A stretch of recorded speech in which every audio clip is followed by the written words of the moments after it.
Tough luck, Ben. What do you think made the difference in the first set? You were so close to take it, and then maybe it could have been a different story. Yeah, honestly, really disappointed.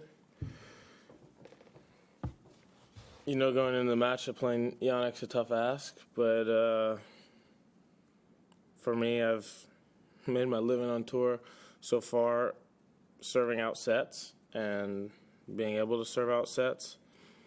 And having 2 set points on my serve, serving at 6-5, feel like uncharacteristic for me not to come through and win that. And obviously, you're playing the #1 player in the world. The windows are always small, and sometimes you miss your window, and the guy steps up his level, starts making a lot more first serves, playing better. The break chances don't come as often. Thought I did some things well out there today, but yeah, I think I'll have to look at the statistics after the match, but probably one of my worst serving days in this tournament so far, which is disappointing now being 6 matches into the tournament. Ben, Jannik was saying in his on the court that you might have been struggling with your leg. How are you feeling physically during that match? Everyone has a little something. We're in the semis of a slam. You know, we've played a lot of sets. He's definitely played the least amount of sets. I'm not sure how many he's dropped, but I didn't have any 5-setters either. Normal stuff. I get my leg worked on a little bit on one changeover. He gets his leg worked on a little bit on a changeover. It's not life-changing stuff. It's just part of the sport, stuff that you're dealing with late in the tournament, and nothing to it. Howard. Are there ways in which his ability to return is different than maybe what you've faced earlier in the tournament, and does that make things tougher at all for you when you're serving and make you change at all the way you approach those games or those points? I think a little bit. I think that he probably would say that he didn't his backhand return as well as he wanted to today. That was one place where I felt like I was getting some free points even though I wasn't hitting great serves. Certainly you're playing a great returner like him. You want to be more on it. You want to be more dialed into your spots.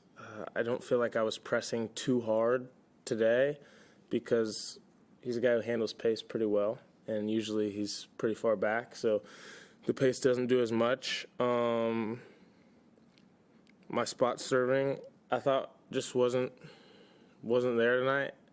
Honestly, that's been one thing for me this whole tournament. I thought that I haven't served too great, and I've been making up with my +1s, doing it with my forehand. I've honestly been breaking serve a lot, but that was just one thing that outside of the Carreno Busta match just never really clicked for me.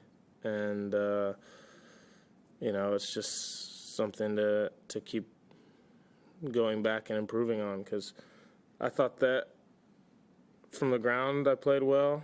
I thought I volleyed pretty well. I thought I returned well. I put myself in positions. I broke twice in the first, and I put myself in positions to break early in the second and the third. Their second serve returns on break points or deep in a rally on a break point. Like I said, sometimes those chances are gone. They don't come again. But that's the one thing for me that has to be better. Matt. Nice. Good effort. Thanks. You said the other day that this sort of match is an opportunity to sort of measure yourself against the best, and I'm just sort of curious, sort of like, first, what's it feel like to be out there against him and face that? And then, what does it tell you about where you are and what you have to do to get where you want to go? Yeah, I know I'm close.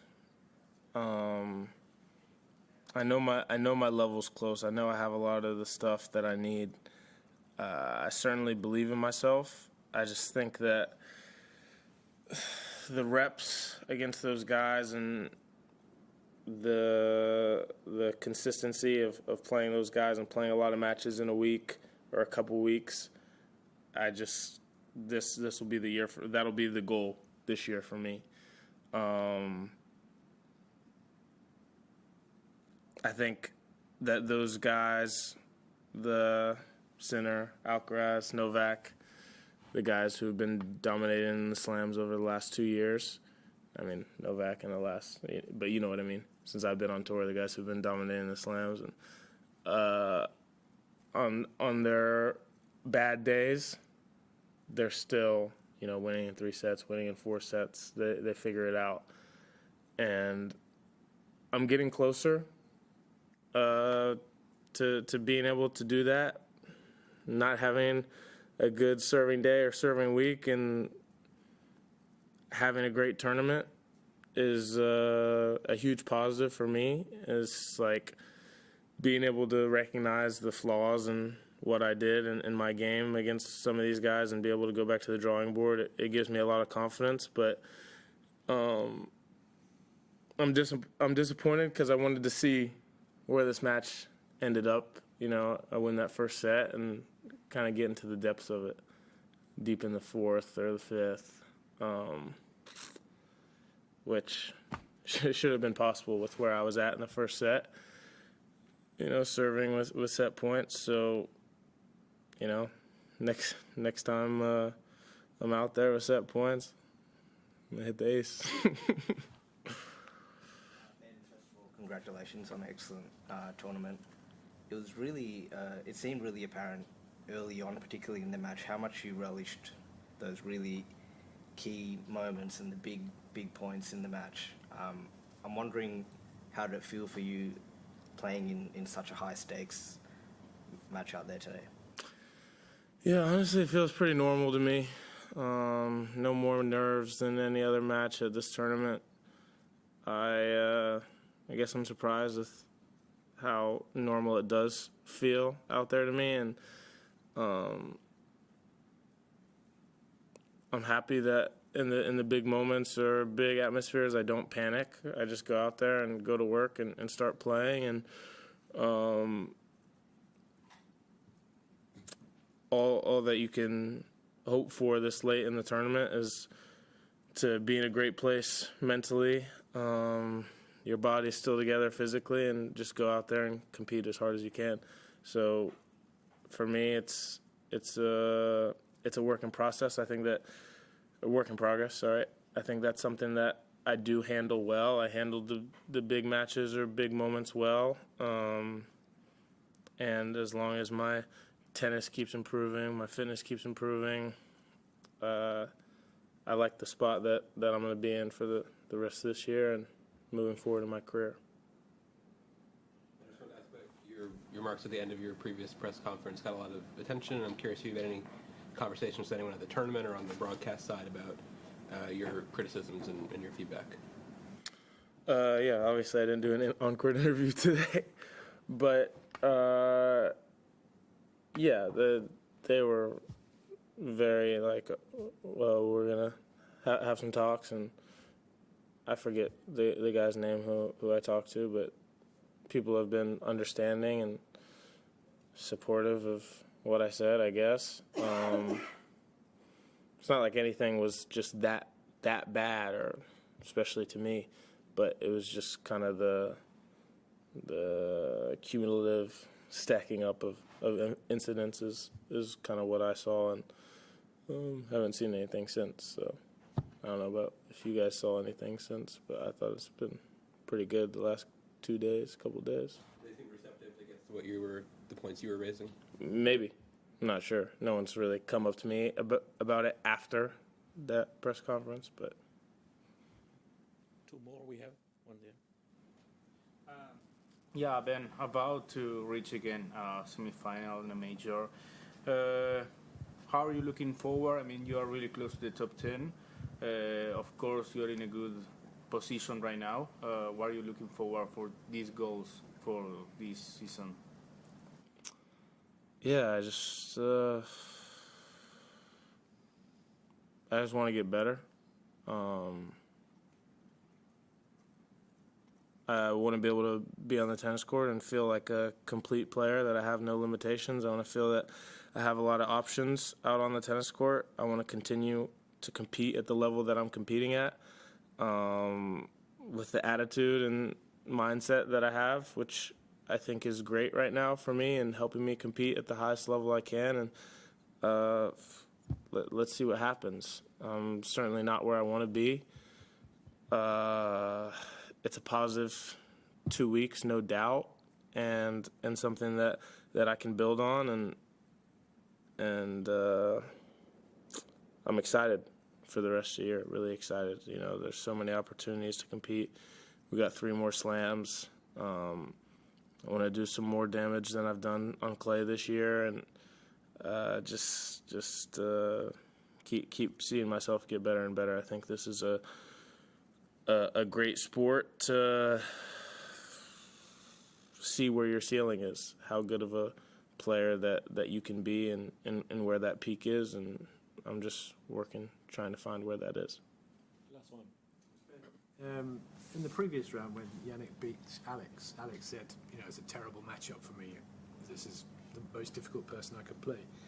But I think in some sense you feel like your game style matches up pretty well against Jannik if you can execute. Yeah.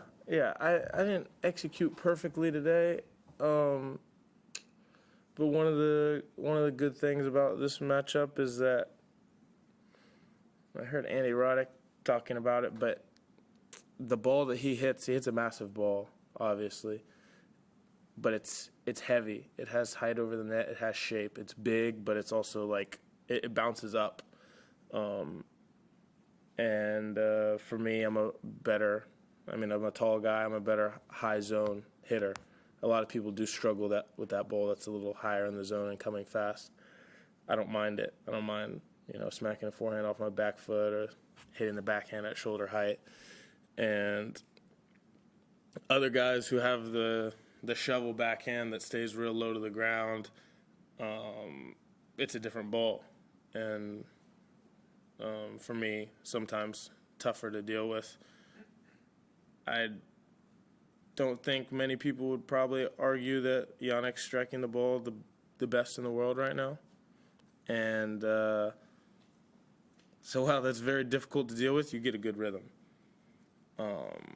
He's hitting it clean off both sides. He's hitting it deep. There's a lot of pace on a lot of balls. And, so for me, I feel like I can bring out some of my best tennis at times. If I can cut out a few of those drops in level that I had, serve a little bit better, obviously close out that one game I didn't close out, and, you know, we see where we are. But it's motivating for me. You know, I'm going to continue to work hard and build, and I can't take this as a huge negative, right?